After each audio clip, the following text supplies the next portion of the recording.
22. The masterpiece of the greatest creator, the beauty of nature. While learning about Introduction to Literature, our teacher told us, we are surrounded by beauty. The reason we have failed to discover beauty is that we lack the eyes to perceive it.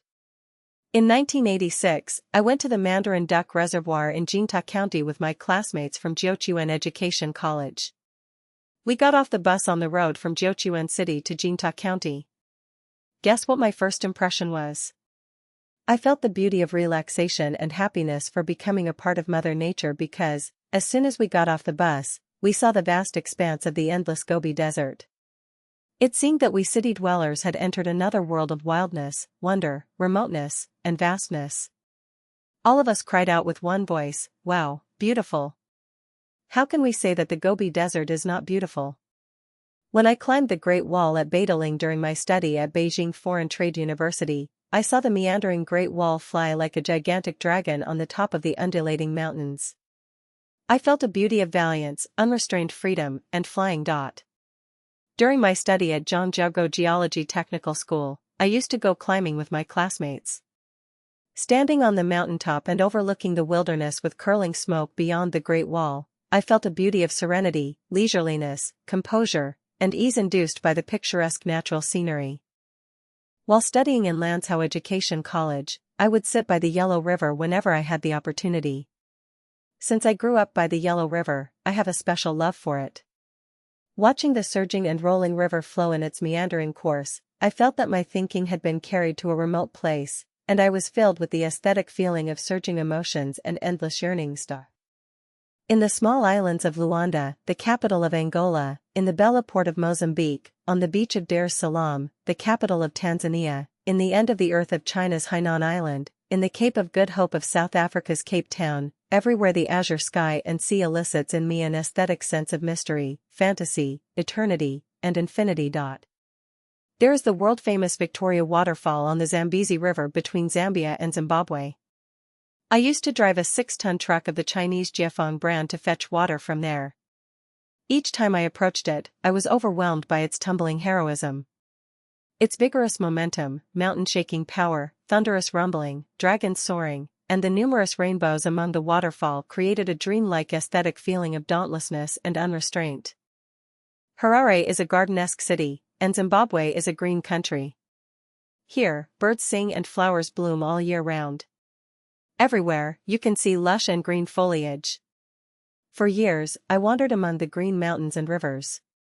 Under the blue sky and white clouds, the trees, flowers, and grass are extremely beautiful.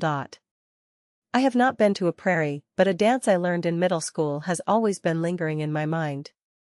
The dance sings praise of the prairie of Hulenber in Inner Mongolia, the galloping courser, the herds of sheep, the drifting white clouds in the blue sky, and clusters of small flowers dotting the endless stretch of green land. In my imagination, the prairie is refreshing and intoxicating, and I long for it. The Gobi Desert, mountains, fields, rivers, oceans, creeks, and waterfalls, the blue sky and white clouds, flowers, grass, and trees, all are beautiful. The prairie, even in imagination, is also very beautiful.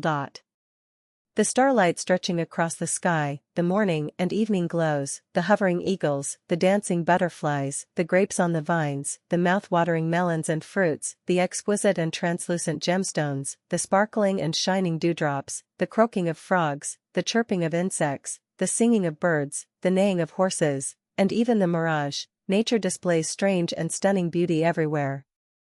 Nature is beautiful, and man is even more beautiful. I have not seen the 4 ancient beauties in China, nor have I studied any of them carefully.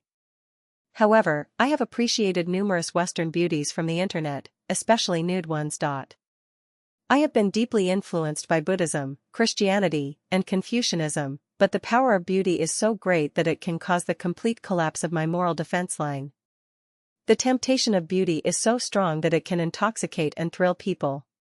Sometimes I imagine them to be the painted skins, Hua Pai, in strange stories from a Chinese studio, which will suck my marrow and blood, pull out my tendons, and skin me alive.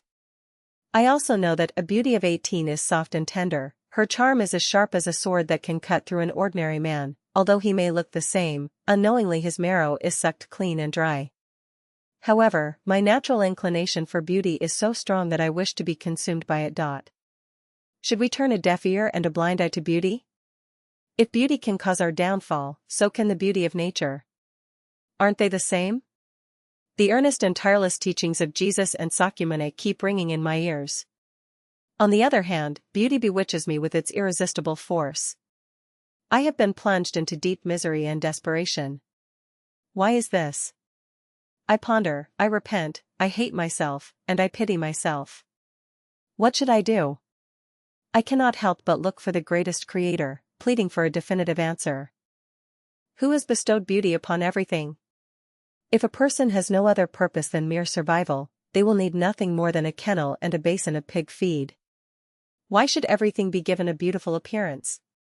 Finally, I have found the answer. The beauty of everything has been created by the greatest Creator, who intended for us to enjoy the beauty of life.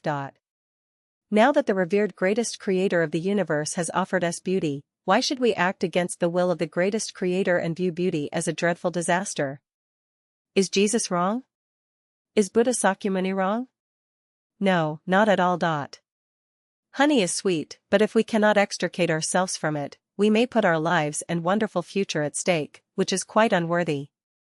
We must heed the painstaking advice of God and Buddha. However, now that all beauty has been created by the greatest Creator, we are entitled to enjoy it. All beauty should be shared and not privatized. Everyone is greedy and exclusive by nature. When one cannot possess certain beauty, they will try every means to decry it and prevent others from enjoying it. I praise all of you beautiful men and women, and through you, I praise the greatest Creator. Internet beauties, the road to paradise and Elysium world has been closed to you. Let me lead you to the 1,000-year world. You have shown your beauty to the world and the public. You are not monsters, nor are you sprites. But remember, your beauty is given by the greatest Creator. You should always remember the favor of the greatest Creator and feel indebted to and love Him. However, it will be a different story if you use your beauty for evil.